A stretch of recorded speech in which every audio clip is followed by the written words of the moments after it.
So Trump attacked NATO again this week, not quietly, but publicly, aggressively, and personally. And the alliance looked at him straight in the eye and said, no. But here's what almost nobody is talking about. While Trump was raging at allies who refused to join his Iran war, Canada made a move. A quiet, disciplined, strategic move. And we walked away from this looking like the most trusted partner in the entire Western alliance. And that's not our opinion. That's how Germany sees it. That's how the Nordics see it. That is how the UK sees it. And today, we're going to show you exactly why Trump's NATO attack backfired and what Canada is doing with the opening that he just handed us. Let's start with what actually happened, because the headlines don't capture it. Trump and Netanyahu launched a military campaign against Iran. No NATO mandate, no alliance vote, no proper consultation with allies beforehand. And then, after the campaign was already underway, Trump turned to the same alliance he keeps threatening to blow up and demanded that they help manage the fallout. Allies were asked to absorb the consequences of a decision that they had no part in making. Multiple allies refused to help. They said they were not properly informed before the Iran strikes began.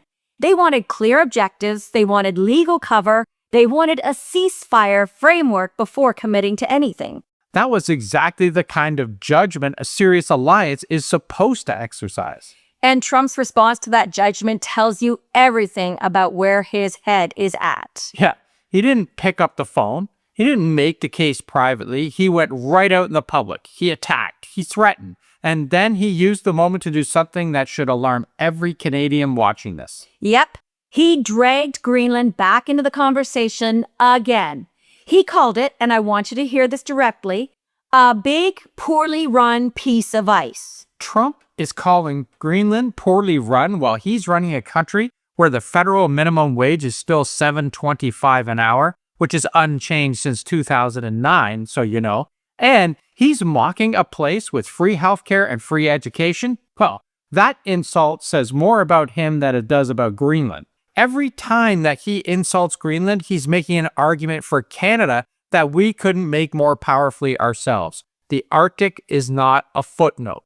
The Arctic is the defining strategic geography of this century. Those shipping routes are opening, the military picture is shifting, and Canada sits right at the center of it all. Which is exactly why what Canada does next matters. Because Trump is not just angry about Iran. He's trying to redefine what NATO fundamentally is. And once you understand what he actually wants, this whole crisis makes complete sense. The NATO that exists today is built on one principle. You get attacked, we respond. Not, we agree with everything you do. Not, we support every war you choose to start. We respond when you are attacked. That's the deal. What Trump wants is something completely different. He wants an alliance that functions as a force multiplier for American foreign policy. Full stop. He wants allies to say yes first and ask questions never. He wants political cover, shared military burden, and zero pushback on demand. And the Iran campaign is that test case.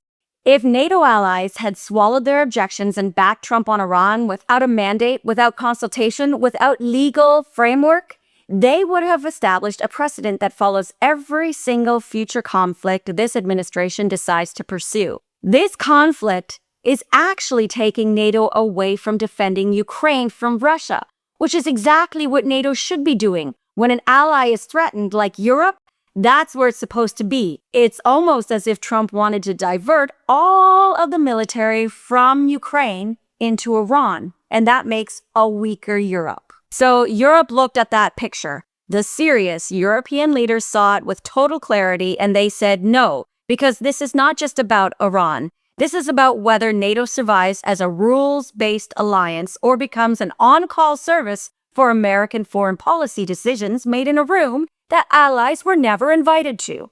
And Canada understood that immediately. That's not a small thing. That is a historically significant read of a historically significant moment. And here is where the story gets genuinely uncomfortable, because not everyone responded with principle. NATO Secretary General Mark Carney has been publicly flattering Trump throughout this whole crisis, praising him, finding ways to frame Trump's demands as reasonable. When the most powerful man in the alliance started attacking the rules the alliance was built on, well, Rutt's instinct was to find a way to say, well, he raises some fair points. Let us be direct about what that is. That is the Secretary General of the most powerful military alliance in history, choosing to manage one man's ego over defending the institution he was appointed to protect. Rutt is not neutral. He's not balancing. He's enabling. When you spend your political capital making an alliance record feel validated, you're not keeping the peace. You're helping him dismantle it. The allies are watching Rutt, and what they're seeing is a Secretary General who has decided that his survival strategy is appeasement. That calculation may keep him in the room, but it's costing him the respect of the serious nations in that room.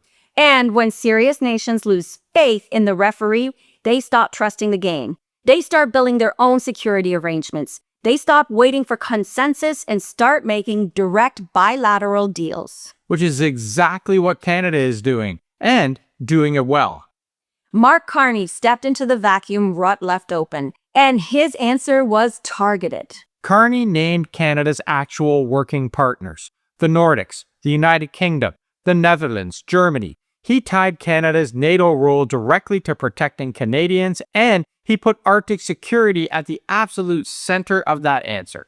And that is a completely different kind of politics. It's not, we stand shoulder to shoulder with our great American ally just because they said so. It is, here's what Canada needs, here are the serious countries we are building with, and here is the specific job Canada is taking on. And the countries that Carney named are not symbolic choices. The Nordics have tripled their defense spending. Germany is rebuilding its military capacity for the first time since the Cold War. Britain is doubling down on continental security commitments. These are nations that have made a collective decision. European security can no longer depend on American reliability. They are building around the problem. And Canada just told all of them, we see exactly what you see, buddy, and we're building exactly what you're building. We're all in. Yep. Every time Canada refuses to be dragged into one of these manufactured crises on Trump's terms, Canada's value inside that alliance goes up, because serious nations want a partner who shows up because they believe in the institution, not because they got a call from Mar-a-Lago. So Canada is not reacting to Trump's agenda. Canada is building its own instead. And right now, that distinction is visible to every European leader who matters. Now, and this matters, remember, Trump's threats against NATO have real legal limits that he never mentions when he's making them. U.S. law makes unilateral NATO withdrawal far harder than Trump implies. Surprise. Congress would have to be involved. Well, they're kind of useless. But this isn't something that a president does by executive order on a Saturday morning. So the immediate risk is not a dramatic American walkout. The immediate damage is slower, and in some ways, more dangerous.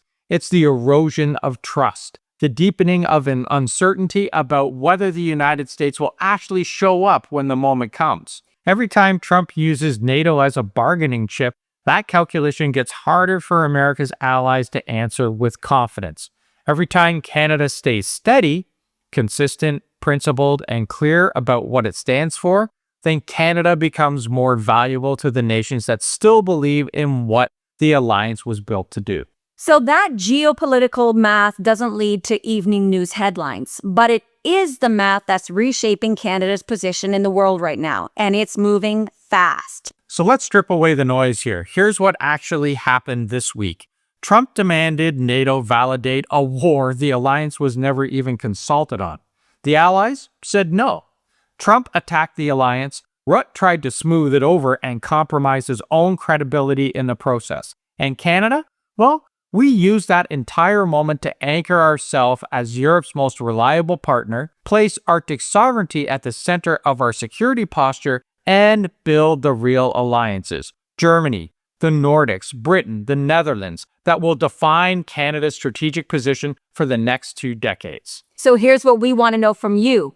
With Trump using NATO as a pressure point and with Rutt giving him cover instead of pushback, do you think the European allies hold firm, Or does the economic pressure eventually force a crack in the alliance? We want to hear from you, so make sure to drop your comment below because we read all of them. And if we gave you something to think about, share it, like it, and hit subscribe if you haven't done that already, because there are a lot of people trying to make sense of what's happening in the world right now. And if you want to help support this channel, check out the links in the pinned comment below where you can check out the merch store, you can join the A-Team, and help keep this channel independent. Thanks for watching, everyone. See you tomorrow. Ciao for now.